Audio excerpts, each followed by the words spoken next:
Hey y'all, Rajava the Ruler back with another video. Alright, so let's jump right into it. As you can see from the title, I posted a video. I kind of expected it to get a lot of attention because of the title. So I ain't gonna be one of them people that be like, I didn't expect for it to blow up. I kind of did. But I did want to get on here and answer a few questions because y'all had some good questions. But I also want to clear up a few things because I've seen a few people like, oh, he's a man. Like, what do you expect? And he's seen potential and you're an attractive girl. And that's what happens between men and women. So what I need y'all to understand about being an inmate in prison, you are a ward of the state. The state owns you. You cannot give consent. So even if I found him attractive, even if I was like, I want to make him my man, or if I was sexually attracted to him and I wanted to have sex with him, you cannot give consent as an inmate. Even if you're caught having sex with an officer and you admit that he did not rape you and that you wanted it just like he wanted it, it's still, you cannot give consent. So as an officer, if you have any relations with an inmate, it is considered rape. It's not considered consensual sex between two adults. It is considered rape.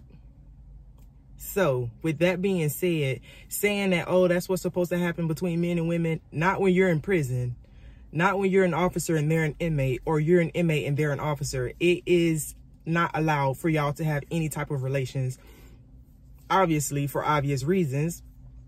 And if you're caught, you get, okay, so if there's like rumors that an officer's messing with an inmate, both of y'all can get put under investigation. The inmate goes to jail and you're just sitting there. You don't have an end date. So like when you get a DR and you go to confinement, they sentence you to 15 days, 10 days, 30 days, 60 days, like whatever the DR holds. So you know when you go in, you're like, okay, boom, I got 60 days, this when I get out.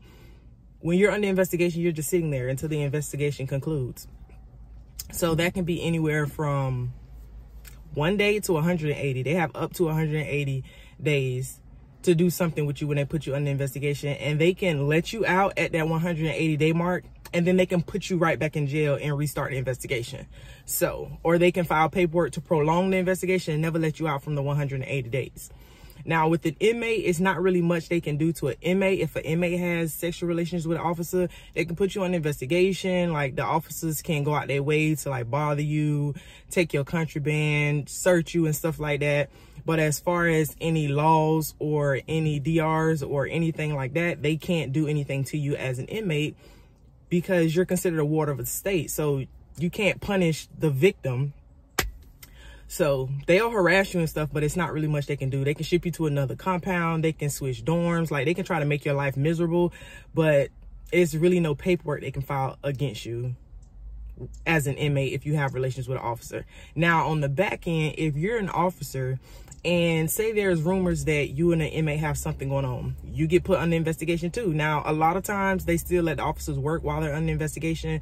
Sometimes you get rotated to a post that has either little interaction with an inmate or no interaction. Like I know at Gaston, they will rotate you to the control room, which is you checking in officers, you checking in people at visitation. Like you're looking at screens all day, you can look at the cameras. They might rotate you somewhere like the blacktop. The blacktop is basically like where the inmates walk to chow, to the library, to rec, to another dorm, to education. That's the blacktop. So you basically like a patrol cop and just making sure everybody is walking where they're supposed to walk.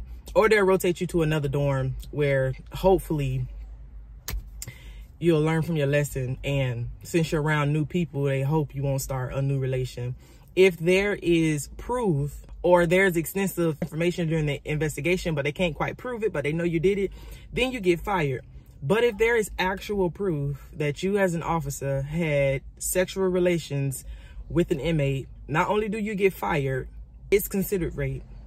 So you go to jail and you get a rape charge and you are prosecuted as an inmate. So you go to jail, you get booked in, you get charged with rape, and then you get to wait your day in trial. So there's nothing like, oh, he's just a man, but an inmate is worth you risking your own freedom when there's a world full of women. I don't think y'all really understand like how inmates look.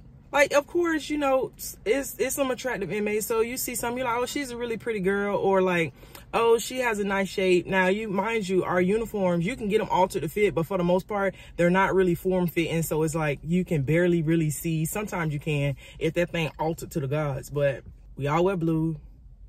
We do our best to try to look decent, but it's not to the point where it's like sexual. It's not. I don't understand. It's not that serious. I don't feel like it's worth it. Like, it's a world full of people. Like, what you want with an inmate? I would hope nothing. So I don't know. I don't understand why he was the way he was. I don't have any sympathy for, like, I feel like if you're a correction officer and you're trying to have relations with an inmate, I feel like something is not right. Like, aroused by inmates. But also, when you are convicted of a rape charge, you have to register as a sex offender. Now, I'm not sure if y'all understand what sex offenders go through. Now, I'm not saying I feel sorry for them. I'm not saying I don't feel sorry for them. I'm just telling you what they have to go through. You have to register as a sex offender for the rest of your life. Okay? You can't even live in certain areas. It's not worth that. Women are a lot more lax when it comes to other inmates being sexual predators. They might get treated a certain way. They might not have a lot of friends. People might not really like them. They tend to click up and hang together. But in men's prison, they go through the mud. Like, they get beat, they get raped, they get treated all kind of ways. Like, when you're in a men's prison, you really have to worry about your safety. In a woman's prison, I didn't really have to worry about my safety. Now, at first, when I first got to prison, I thought that I did because I thought that's what prison was. But as time went on, I was like, okay, it's not life or death. But being a sex offender at a male prison can be life or death. So, no, that's not what happens between a man and a woman.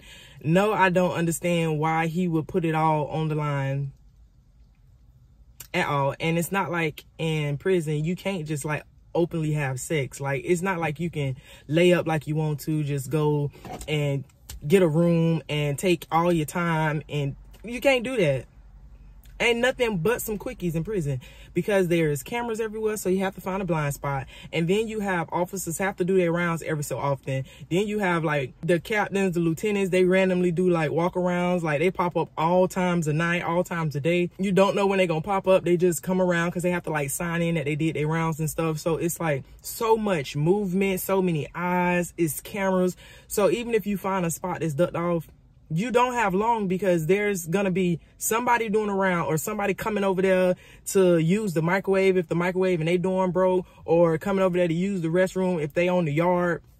Because if you work in the blacktop or you work in the yard, you don't really have a station. So you got your food stored probably in the closest dorm, or maybe if you cool with another officer, that's your friend or something, like they took your food and put it in the refrigerator or whatever. So you might go to a dorm to just go use the bathroom like in the spur of the moment. So, honey, it really ain't worth it. It's really not worth it. But that's all I have for y'all for right now. Hopefully that clears it up. And if y'all still feel like y'all would be a correction officer and y'all would have sexual relations with an inmate, y'all might need to get evaluated. Because it really ain't that serious. Like, I look nothing like this in prison. Now, I was still, I was still cute, but I didn't look like this in prison. I'm going to show y'all some pictures of what I looked like in prison, okay? But until next time, y'all stay easy and stay out of prison and don't go be no correction officer.